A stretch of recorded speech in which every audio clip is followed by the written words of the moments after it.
The weaver's quiet hand. The room was still, holding the day's last light in its dusty corners, where shadows gathered like soft gray wool.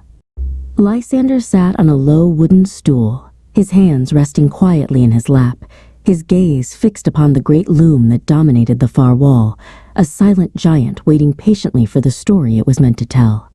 The air smelled of lanolin and dry wood, a scent as old and comforting as the rhythmic creak of the floorboards whenever he shifted his weight, which was not often. Across the room, Elias stood before the loom, his form a silhouette against the vast tapestry that glowed with threads of gold and amber and deepest crimson. His movements were slow, deliberate, each pass of the shuttle a measured breath in the profound silence of the workshop. He was not weaving a simple cloth, but painting with thread, coaxing a world into existence with the gentle pull and release of his practiced hands.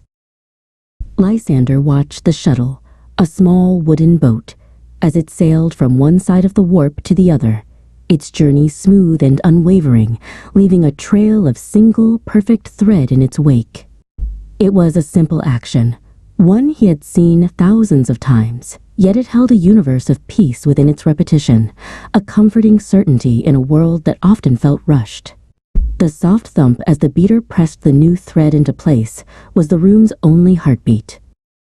Elias selected another thread, this one, the color of a dying ember, holding it up to the faint light that filtered through the high window. He examined its texture, its weight, the way it coiled and uncoiled in his palm, considering its place in the grand design that lived only in his mind. Every single fiber had a purpose, a destiny to become a wisp of smoke, a flicker of flame, or the glint in a horse's wild eye on the sprawling canvas of wool and silk. The tapestry depicted a magnificent scene, a chariot of fire pulled by horses of pure flame, ascending into a sky of swirling gray clouds.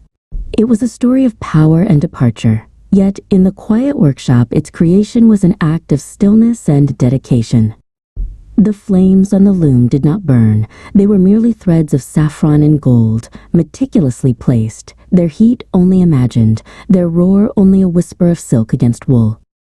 Lysander let his eyes drift from the work and trace the patterns of the wood grain on the floorboards beneath his feet.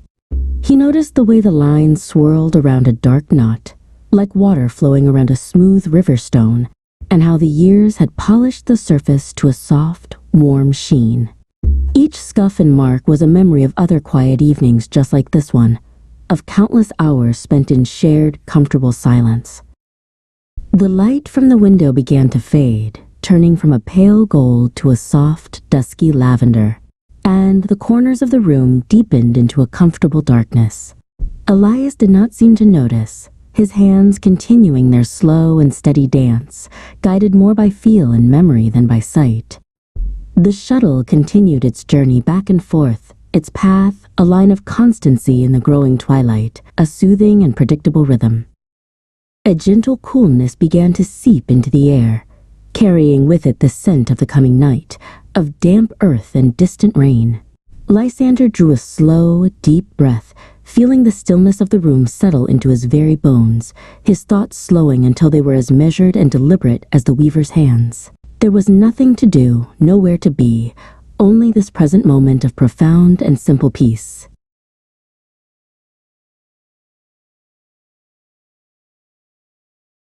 Finally, with one last, gentle pass, Elias rested the shuttle in its carved wooden holder. He did not step back to admire his work, but simply let his hands fall to his sides, his shoulders relaxing in the dim light.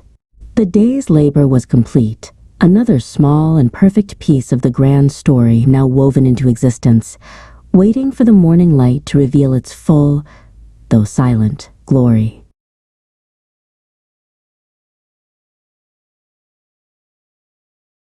Lysander rose slowly from his stool, the sound muffled in the quiet air. He gave a slight, understanding nod towards his friend, a gesture that needed no reply. He turned and walked towards the door, his footsteps soft on the old wood, leaving the weaver and his silent, fiery masterpiece to rest in the deep, enveloping peace of the night. The world outside was asleep, and soon he would be too.